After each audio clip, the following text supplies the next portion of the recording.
Hai semuanya, di sini akan saya terangkan apa sih perhatian itu.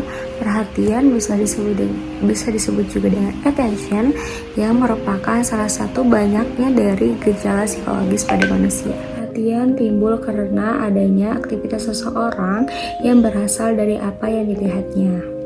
Perhatian ini dapat didefinisikan sebagai konsentrasi aktivitas mental yang memungkinkan seseorang untuk mengambil sebagian kecil dari aliran informasi yang luas yang tersedia baik dari sensorik dan memori. Nah, jenis yang kedua yaitu perhatian selektif atau selective attention. Selanjutnya saya akan menjelaskan tentang 4 jenis tugas perhatian.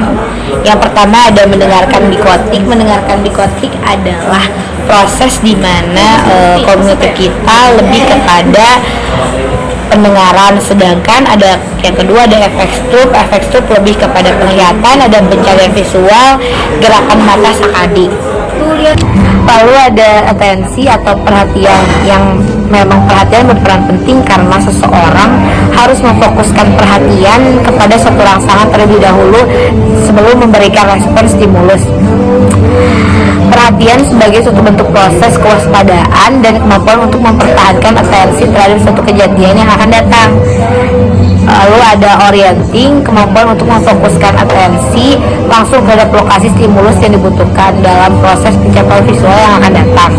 Yang ketiga ada executive control, di mana network proses untuk memonitor dan menyelesaikan konflik yang timbul dari proses internal yang meliputi pemikiran, perasaan, dan respon individu. Selanjutnya adalah kesadaran. Kesadaran ini berbeda dengan perhatian. Jika perhatian adalah pemusatan pikiran kita, tetapi jika kesadaran ini adalah berupa dari persepsi kita, atau bahkan keyakinan kita, atau bahkan bagaimana kita cara memandang dari diri sendiri, ingatan, atau juga bagaimana cara kita memandang orang lain, itu adalah kesadaran. Nah, kesadaran ini hampir sama persis dengan perhatian, tapi prosesnya yang tidak jelas atau tidak identik.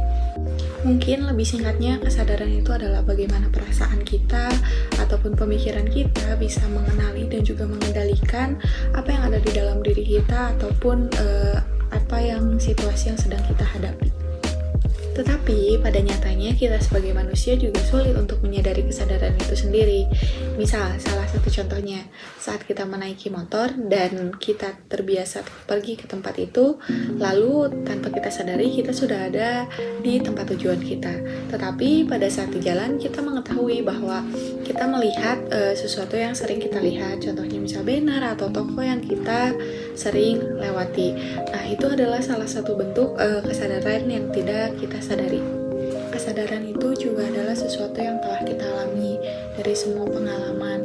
Maka kesadaran itu adalah semua yang telah terdistribusi dari pikiran kita. Salah satu contohnya lagi adalah ketika kita mengemudi, lalu kita menemui lampu merah, maka seketika kita akan menginjak rem tanpa kita sadari.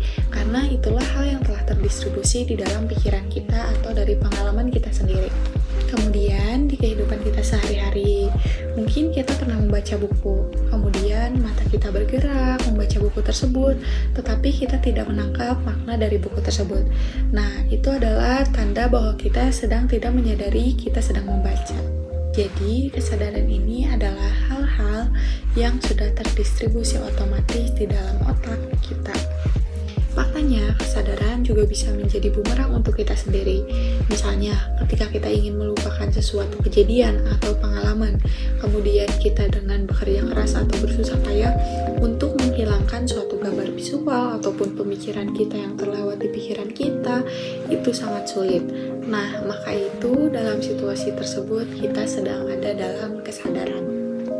Dari banyaknya situasi yang telah dijelaskan, mengapa sih kita lebih banyak tidak menyadari sebuah situasi? Karena permasalahan dari kesadaran itu sendiri adalah bagaimana individu bisa membedakan sebuah stimulus, bagaimana individu tersebut bisa menyatukan sebuah informasi yang berbeda-beda, dari asalnya juga yang berbeda-beda di dalam otak kita, kemudian bagaimana individu bisa meresapi sebuah informasi, kemudian mengaksesnya, dan menjadi persepsi. Selanjutnya, bagaimana sih individu bisa memusatkan pikirannya? Itulah yang dimaksudkan dengan kesadaran. Nah, selanjutnya kita akan bermain mengenai perhatian dan kesadaran.